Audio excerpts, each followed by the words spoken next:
My son-in-law slid a document across my kitchen table like he was doing me a favor. He didn't say hello. He didn't sit down. He just pushed it toward me with 2 fingers, the way you'd push something dirty that you didn't want to touch, and he said, "Sign it or you're done. You won't see those kids again." I looked at the paper. Then I looked at him.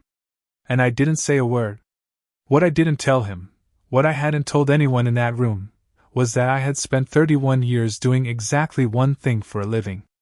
And that one thing meant I had read more documents like this one than he had hot meals. I knew what every clause meant. I knew what was missing. And I knew, the moment I finished reading page 3, that my son-in-law had just made the single most expensive mistake of his life. He thought he was threatening a retired grandfather who would fold under pressure to see his grandchildren. He had no idea what he'd walked into my house and handed me.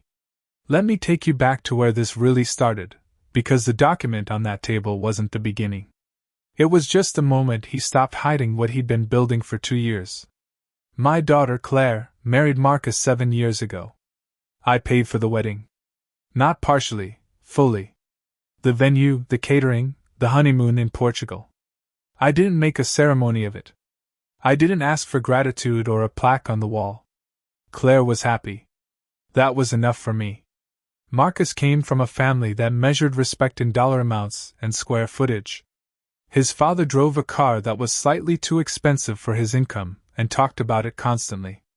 His mother asked Claire, at the rehearsal dinner, the night before the wedding, what my house was worth. Not how I was doing. Not whether I was excited. What the house was worth. I smiled and said I wasn't sure. That was the first lie I told in this story. I knew exactly what it was worth. I just didn't think it was any of her business.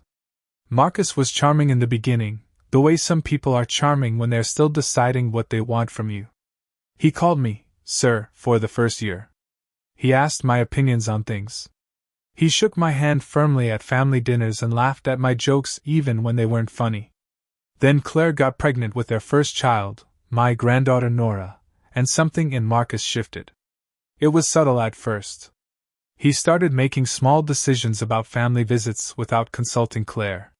He'd mentioned casually that they were busy that weekend, when I'd planned to come down. He'd reschedule birthday dinners with 2 hours' notice. Once, I drove 4 hours for a visit and arrived to find a note on the door, handwritten, not even a text, saying they'd had to go out unexpectedly. Claire called me that evening, crying. She said Marcus had told her it was a miscommunication. I told her I understood. I didn't make it a conflict. But I started paying attention. By the time their second child was born, my grandson, Eli, Marcus had developed a very clear strategy. The grandchildren were the currency. Access to Nora and Eli was the reward he offered when things were going his way, and the punishment he threatened when they weren't. He never said it that plainly. He was too smart for that, or so he thought. But the pattern was unmistakable. Miss a call from Marcus. Suddenly Claire was too tired for visitors that month. Declined to invest in one of his business ideas. Suddenly Nora had a recital that conflicted with every date I suggested for the next 2 months. Say something he didn't like at Thanksgiving. Suddenly the Christmas trip I'd planned and paid deposits on was cancelled 4 days before I was supposed to fly down. I watched this happen. I documented it quietly. I'm not someone who reacts in the moment. I never have been.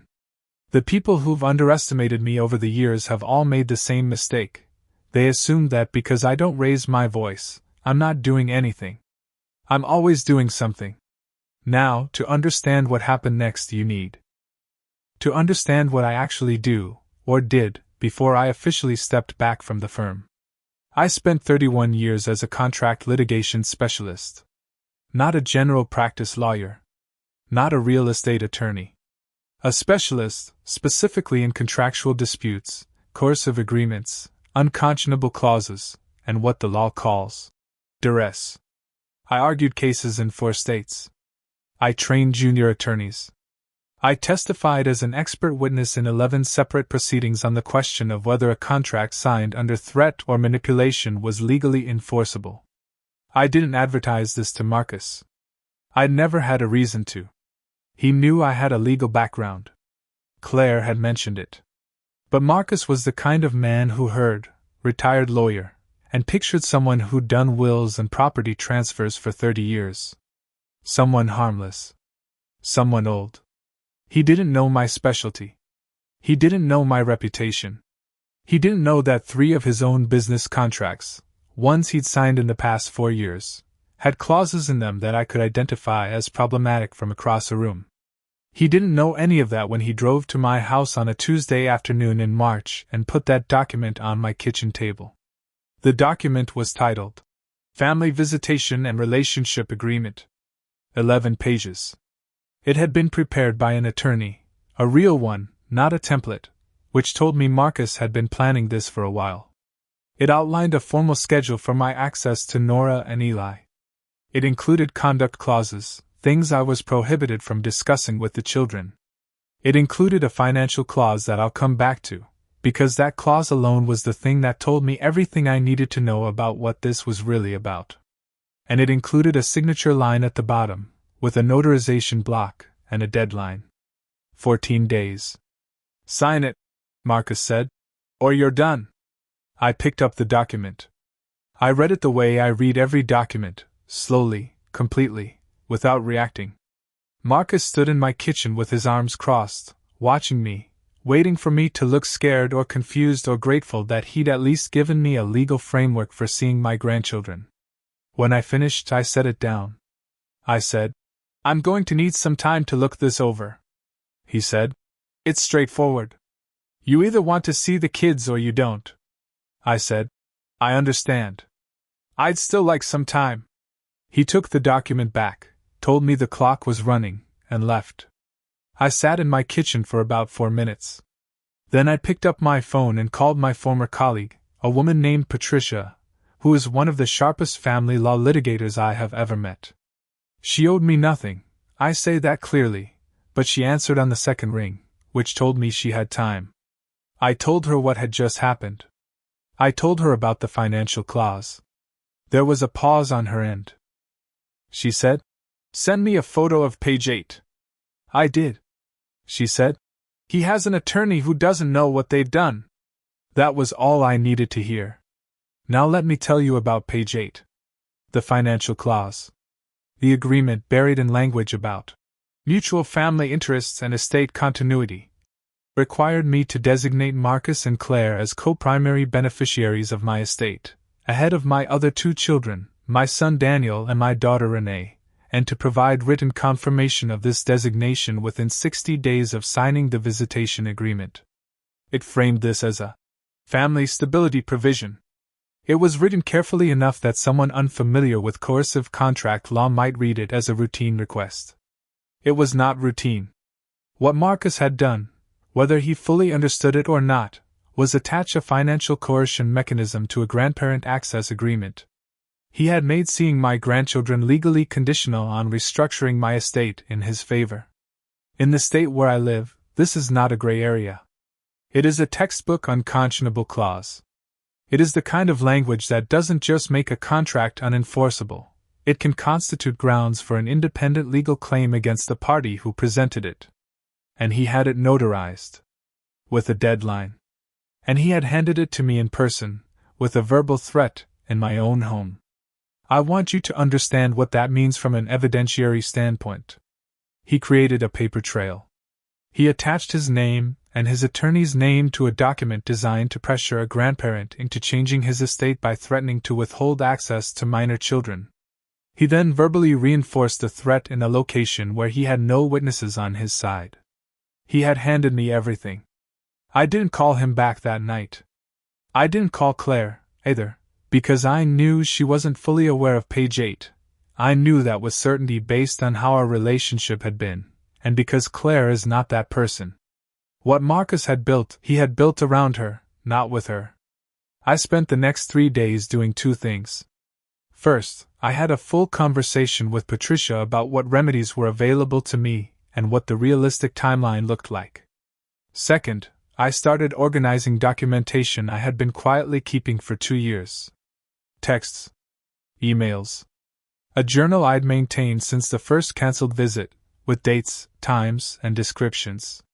A folder of screenshots from a family group chat where Marcus had made comments that, in the context of what he just handed me, were going to look very different to a judge. On day 4, I called Daniel. I told him what had happened, not emotionally, just factually. Daniel is 38 years old and works in finance. He's not dramatic. When I finished, he was quiet for a moment, and then he said, "Dad, what do you need?" I told him. He said, "Done."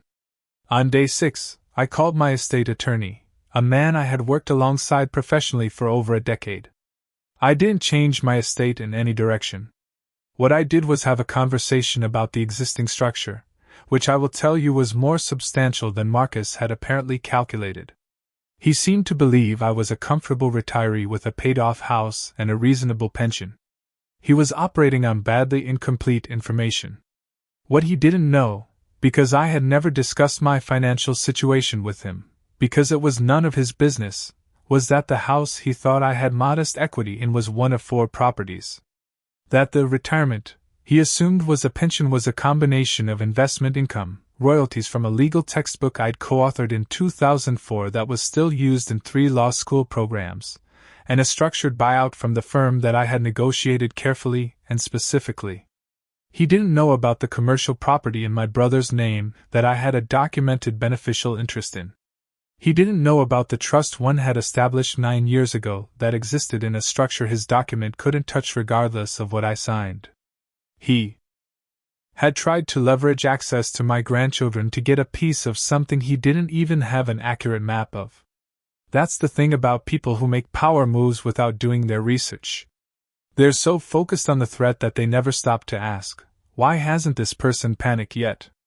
On day 8, I had Patricia draft a formal response to the document. Not a counteroffer. A response. It was 4 pages long, and it addressed every clause of the original agreement. It cited the specific statute in our state that governs unconscionable contract terms. It named the financial clause explicitly, and described it in precise legal language. It included a formal notation that the verbal statement made in my home on the day the document was presented had been documented contemporaneously, and was available for disclosure. And it closed with a single sentence that said we were prepared to initiate independent proceedings if the matter was not resolved, and that any further communication regarding access to the minor children should be directed to Patricia's office. I signed it. Patricia signed it as my legal representative. We had it hand-delivered to Marcus's attorney's office on a Thursday morning. Marcus called me Thursday afternoon. I didn't answer. He called again Thursday evening. I didn't answer. He called Friday morning 3 times in 40 minutes. I didn't answer. Claire called Friday afternoon. I answered. She was crying before she said a word. She told me she hadn't known what was on page 8. I told her I believed her, and I meant it. I told her that what was happening now was not between me and her. I told her I loved her, and I loved those children with everything I had, and that this was going to be okay, but I needed her to let the process work. She asked me what process. I told her she'd understand soon. What happened next, Marcus did not anticipate, and I think it's because he had built his entire plan around the assumption that I was isolated. That it was just me, a retired grandfather, up against his document, his deadline, and his attorney. He didn't know about the legal textbook. He didn't know that one of the attorneys who'd helped develop the curriculum using that textbook was now a sitting family court judge in the district where he lived. Not my judge. I want to be absolutely clear that no one called in any favor and no back channel was used. But when Patricia's response hit that attorney's desk, and that attorney recognized the name on the signature block, they apparently had a very candid conversation with their client about the exposure they had created. Marcus's attorney withdrew from the matter within 5 business days. I'm told Marcus did not take that news calmly. Meanwhile, Daniel, who I had called on day 4, had quietly begun doing something that was entirely within his rights and entirely within the normal course of his professional responsibilities. Daniel works in compliance. Without going into detail that isn't mine to share, What I'll say is that 3 of the business relationships Marcus had been cultivating, relationships that were important to him financially, relationships that depended on a certain presentation of his character and judgment, became aware of some information that was entirely factual and entirely relevant. I did not ask Daniel to do this. I told him what I needed, and what I needed was for my documentation to be preserved and organized. What Daniel did beyond that was his professional judgment, not my instruction. But I would be lying if I said I was surprised. Within 2 weeks of that Thursday delivery, Marcus had lost his attorney, had 2 business conversations go suddenly cold, and had received a formal notice from Patricia's office outlining the grounds on which I could pursue an independent claim, not just a defense, a claim, if this escalated further. And Claire had received, via her own attorney, one I helped her quietly identify, a clear explanation of what page 8 meant, what it would have done to her inheritance relative to Daniel and Renee, and what Marcus had been willing to do to her father to get it. Let me tell you about the call I got on a Saturday morning, 22 days after Marcus put that document on my kitchen table. It was Marcus. I answered this time. He didn't say hello. He said, "I need to talk to you." I said, "I'm listening." He said the agreement was a mistake. That it had been poorly advised. That he never intended, he used the word intended, specifically, to put me in that position. He said he wanted to find a way to move forward for the sake of Claire and the kids. I let him finish. Then I said, "Marcus, I'm going to give you the same answer you gave me 3 weeks ago. I need some time to think it over." And I ended the call. I want to be honest with you about what I felt in that moment. It wasn't satisfaction, exactly. It wasn't triumph. What it was, and I've thought about this carefully, was clarity. The clarity that comes when something that has been pretending to be one thing finally shows you exactly what it is. Marcus had pretended, for 7 years, to be a son-in-law who respected me. He had pretended the cancelled visits were scheduling issues. He had pretended the changed plans were miscommunications. He had pretended the document was just a formality. And now there was no pretending. Everything was clear. And clarity, in my experience, is always better than comfortable fiction, even when the truth is hard. What happened after that call is still unfolding in some ways, so I'll tell you what I can. Claire and Marcus are in counseling. That was Claire's requirement, not mine. I want to be clear about that. She's a grown woman making her own decisions, and she decided that she wasn't ready to end her marriage, but she was also not willing to continue without a fundamental change in how Marcus operated within the family. I respect that. I have no opinion on their marriage that I've expressed to either of them. The visitation agreement, all 11 pages of it, was formally withdrawn. I have a letter from Marcus, signed, acknowledging the withdrawal. Patricia has a copy. My estate attorney has a copy. I have a copy in a fireproof file in my office. I see Nora and Eli every 3 weeks. Not because of a document. Not because of a schedule, or a clause, or a deadline. Because Claire brings them, and because when I open my front door, Nora runs down the driveway and Eli tries to run and mostly falls, and none of what Marcus built ever touches that moment. The financial clause, the thing on page 8, Marcus has never mentioned again. He won't. His attorney made sure he understood why. And the estate remains exactly as I had always intended it to be. Divided fairly among my 3 children. No coercion required. There are people in this world who look at a quiet person and see weakness. They see someone who doesn't argue back as someone who has nothing to argue with. They see patience as passivity. They see a grandfather who just wants to see his grandchildren and they think, leverage. Marcus looked at me across my kitchen table and saw an old man he could pressure. He didn't see 31 years. He didn't see Patricia's number in my phone. He didn't see the journal. He didn't see the trust. He didn't see Daniel. He didn't see any of it. And that, in the end, was the only mistake that mattered. The last time I saw Marcus, at a birthday dinner for Nora last month, he shook my hand at the door. Firm. Both hands, actually. He looked me in the eye and said, Good to see you, sir. I smiled. I said it was good to see him too. And I meant it. Because every time I see Marcus now, I see a man who learned something expensive and permanent about the difference between power and the appearance of power. I see a man who handed me a document with a deadline.